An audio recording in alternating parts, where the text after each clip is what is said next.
Your Honor, Lyles for the state. We noticed that there are a few motions that the defense has presented, and we would like to address them. The first one they're saying is that there was an illegal search. But we want to say that, but we want to address the fact that we did not violate the suspect's Fourth Amendment right. The only reason Officer Day approached the vehicle was because the vehicle was sitting in a high crime gang activity area, and it was sitting in front of a closed business, and the interior light was on. So this gave the officer the right to approach the vehicle. The second motion is so what the officer did was, when he approached the vehicle, on the floor was a white substance. So it was in plain view. When something is in plain view, the officer does have the right to search the vehicle in its entirety. The second thing that the defense has presented is that they said that they want to suppress the evidence that was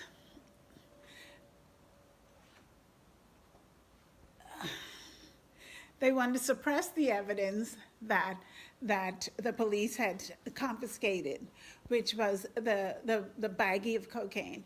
But according to the Fourth Amendment, because the police, when the police approached the vehicle and there was the white substance on the floor, it was probable cause. It gave the officers the right to search the vehicle in its entirety, and when they did, they were able to find the baggie with the cocaine. The third one is the defense wanted to suppress the statement made by the suspect.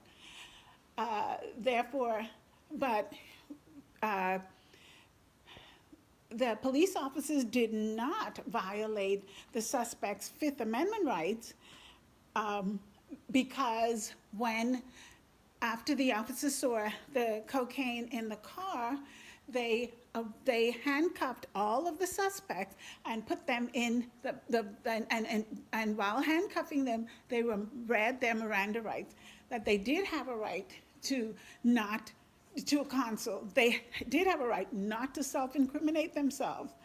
And when they were presented with that, the police officer could at any time, because the suspects were sitting in the police car, they were in custody. When in custody, anything that is said while in custody after they've been read their Miranda rights, they are not to respond. And if they do, they are responding. They are answering questions. They do not have to answer questions because they were told that they did have a right to an attorney. They had a right not to self-incriminate themselves. So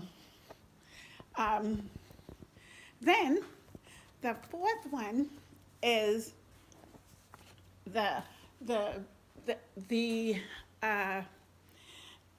defense was saying that they want to suppress the evidence of the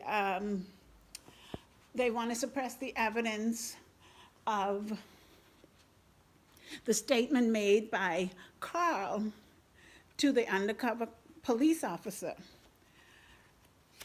But we do want to say that we did not violate the suspect's Sixth Amendment, which was and we are going to use today United States versus Henry, where you can put an undercover police officer in the jail with the suspect, and we do know that the officer cannot initiate any of the conversation about where they who supplied the cocaine. We understand, because the police officer, we have on authority that the police officer did not, in fact, initiate the conversation, and instead, Carl was just willing to speak about anything. He was, I guess, in fear. He just wanted to talk. Therefore, we did not violate his Sixth Amendment right to by having an undercover police officer in the cell with him. So, therefore, Your Honor, we would like to, none of those motions, we would like to suppress none of those motions. And we believe that we are right. Thank you. I hope this went well. It's not going to be perfect, but I'm just hoping that this went well. I was able to discuss the Fourth Amendment, the Fifth Amendment, and the Sixth Amendment. And the Fourth Amendment had to do with illegal search and seizure.